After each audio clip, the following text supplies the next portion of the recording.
idea. Let's approach him slowly without alarming him.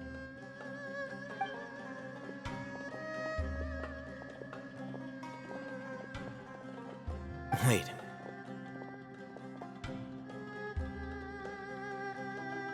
You're...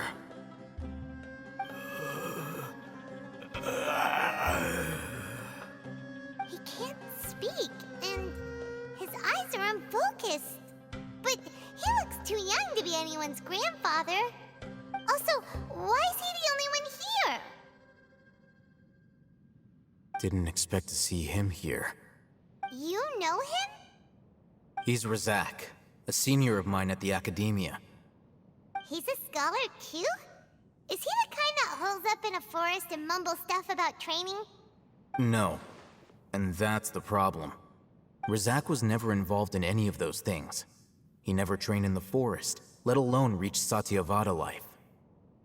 Leaving that question aside for the moment, him being here alone means that we might be too late. Looks like they've already taken everyone away. For whatever reason, they left Razak here. Perhaps they simply didn't have time to come back for him. There are drag marks on the ground. They're clearer by the doorway. Someone was forcefully drawing a cart that was loaded with something heavy. Loaded with people? That is one possibility. It looks like they were in a hurry, as if they were afraid of being caught. In their haste, they failed to notice Razak hiding in a corner. The symptoms are identical. Looks like we found living proof. Huh? Why do you say that? Allow me to jog your memory. Recall your time at Port Ormos. Don't you think his symptoms look familiar?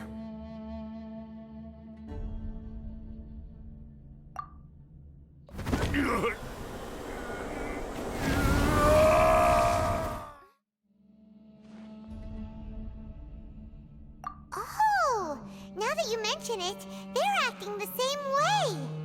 Correct. The Academia is behind all of this. It isn't difficult to deduce their rationale.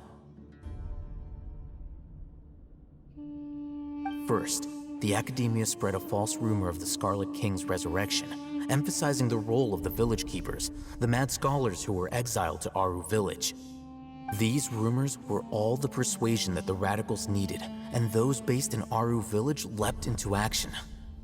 Unbeknownst to them, of course, through rounding up the scholars, they were actually helping the Academia. As well as being able to exploit the radicals for their own ends, this scheme has one further advantage to the Academia.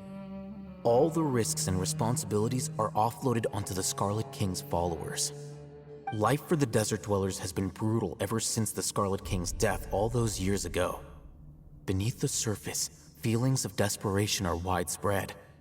Many would give everything they have for the prospect of something better. Anyone looking to exploit that for their own ends simply needs to make a few empty promises.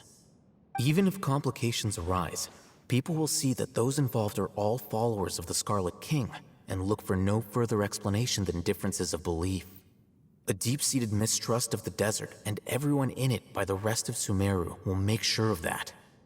The notion of an Academia plot wouldn't even cross their minds. It may seem like a simple strategy, but it is able to work wonders under Sumeru's current circumstances. Oh, that makes a lot of sense. It's in line with the village chief's theory, too. But there's still one very important question. Wasn't it the Academia that brought the scholars to Aru village in the first place? Why does it want them back now? Throughout this process, one thing has changed. The scholars' identity. First, they were scholars. Then, they became lunatics. After that, they were exiles. And finally, they become missing persons. An exile is still patently a living, breathing human being. But when someone becomes a missing person, that is brought into question. If you can't find someone, you have no way of knowing what exactly happened to them. That makes missing people an ideal resource. Resource? For what exactly? One possibility is that the information in their brains could be extracted into knowledge capsules. Extracted? You mean canned knowledge comes from people's brains? With the technology of the Sumeru Academia, it's entirely possible. Perhaps the process caused them great suffering, which is why they cry out in the dead of night when no one is watching them. So, the human brain... Nope, nah, Paimon doesn't want to think about this. I'm the Academia scribe, after all. I'm familiar with their projects. Anyway, judging by Razak's state, the contents of a divine knowledge capsule were extracted from his mind, but something went wrong in the process. Or perhaps his curiosity got the better of him, and he used such a capsule for himself. Paimon's a little confused. Can they just use anyone's brain?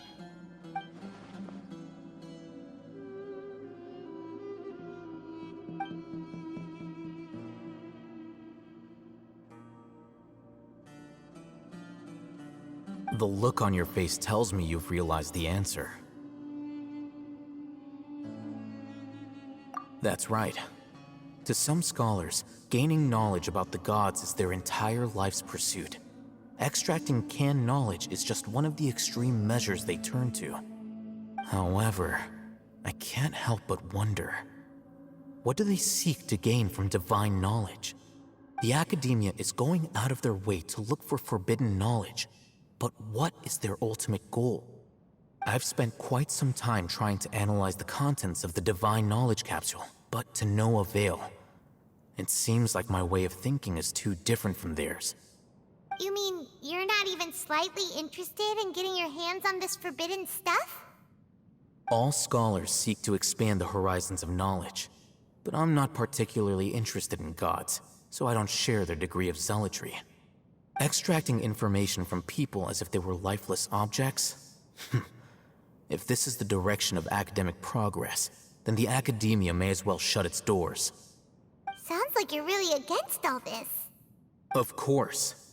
The Academia's actions run contrary to their rules. Whether it be academics or knowledge, everything has its boundaries.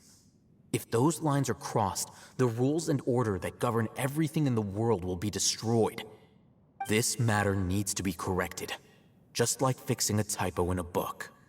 Wait, didn't you step in to help because you felt sympathy for those poor people? Not to be callous, but no. My criteria are a little more restrictive than that. There is no shortage of suffering in Sumeru, and the same can be said for the rest of Teyvat as well. What do you plan to do about that? Save every last person? Probably not. Paimon's not sure.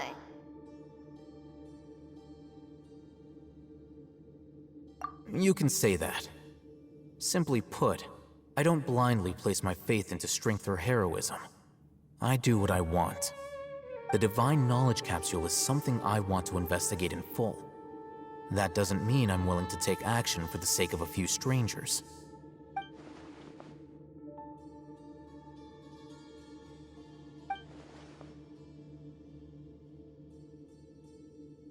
Paimon's been wanting to say this for a while.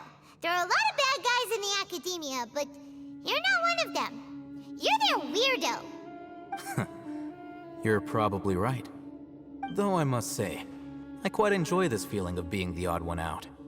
Uniqueness is also an asset, is it not? Wow, that's a great way to think about it. Paimon's really impressed. If only Miss Shani had a similar mindset, her life would definitely be a lot easier. I'm just a more likable person than her in general. There's nothing more to it than that.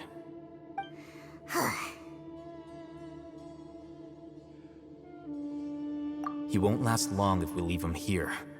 Let's take him with us.